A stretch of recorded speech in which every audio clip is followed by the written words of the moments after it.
Hi people, it's me, Anja, my pronouns are she and her, and welcome back to my channel for a new recent reads video.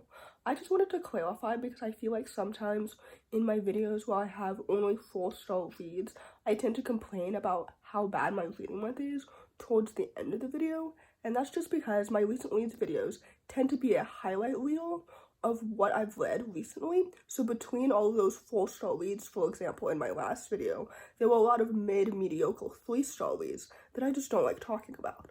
So anyway, nobody asked, but there you have it. Anyway, the first book on this list is called The Hills of Estrella, Roja.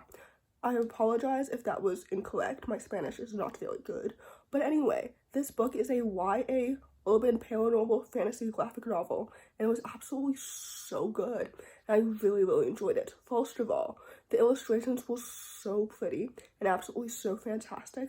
It follows a sapphic main character who's visiting a new weird town, and she's investigating it for a podcast, so like weird things start happening.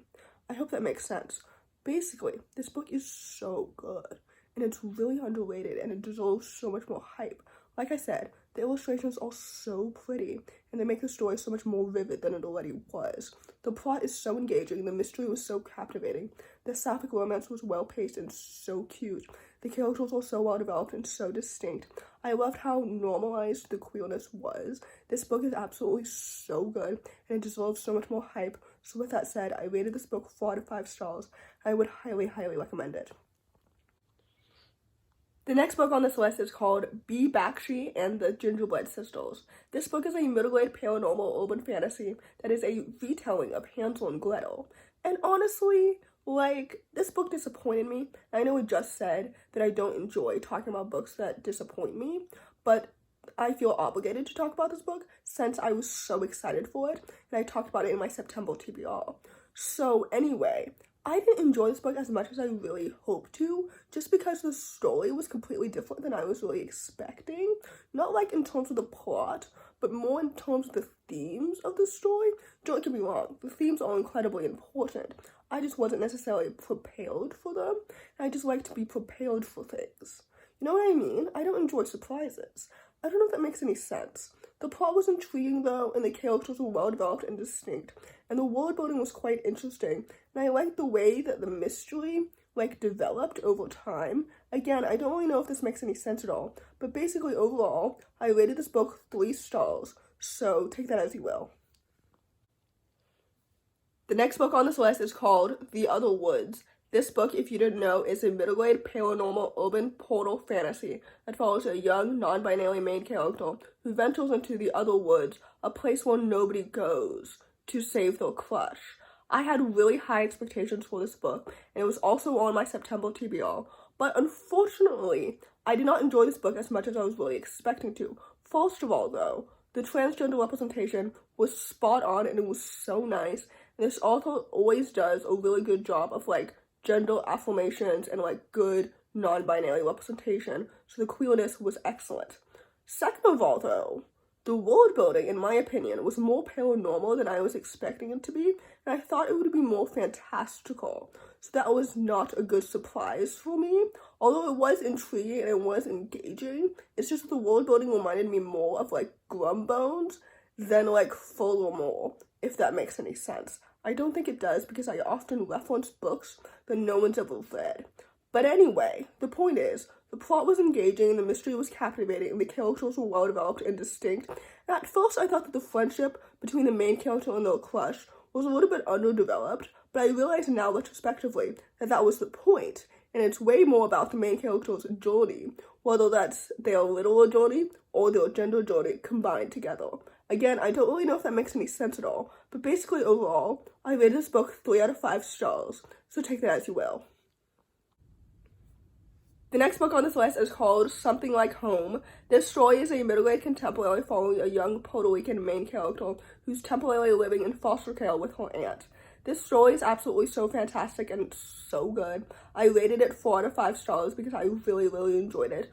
First of all, the writing was so lyrical and so pretty, and the free-verse format really worked well for this story. The plot was so engaging and so intriguing, and just absolutely so captivating. The characters are so well developed and so distinct. I love reading about children in foster care because it really reinforces my favorite trope of all time, which is found family, and this story did it so well. The friendships felt so lovely and so authentic. This story is absolutely so fantastic and it's so underrated. And I had lower expectations for this book, actually, because the author's debut last year, I rated 3 stars. But this book, something really worked for me, and I just really, really enjoyed every single second of it because it just felt so riveting and just so good.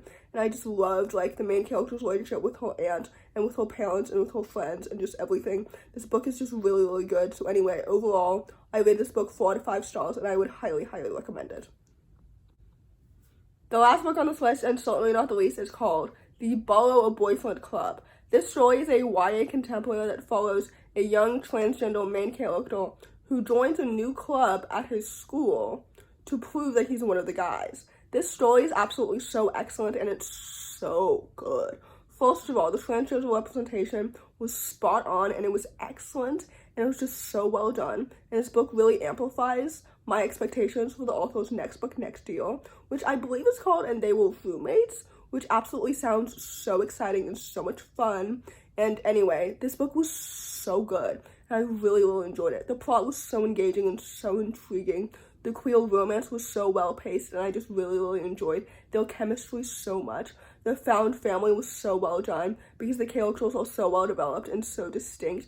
This book is absolutely so fantastic and so well done.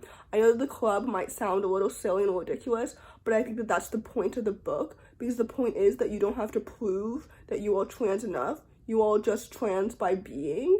I don't know if that makes any sense, but basically, like, you don't have to prove that you are trans or that you are queer or anything. You just are by being. I don't know if that makes any sense because I just repeated what I just said. But anyway, this book is absolutely so good and so well done. The friendships are so wonderful and so lovely. Like, everything about this book is so good and it deserves all of its hype and so much more. So with that said, I rated this book 4 out of 5 stars and I would highly, highly recommend it.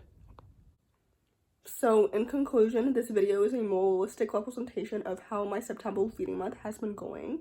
I think that most of the time, I don't enjoy talking about books that have disappointed me because I don't enjoy disappointing other people, especially when I dislike a book that is so well loved, even though the majority of the time I am talking about books that no one has ever heard of. I don't know if that makes any sense at all. But basically, anyway, in conclusion, if you enjoyed this video, please don't hesitate to give it a big thumbs up. Comment down below the piano emoji if you made it all the way to the end of the video. Thanks for watching. Subscribe to my channel if you're new. I'll see you in my next video. Bye!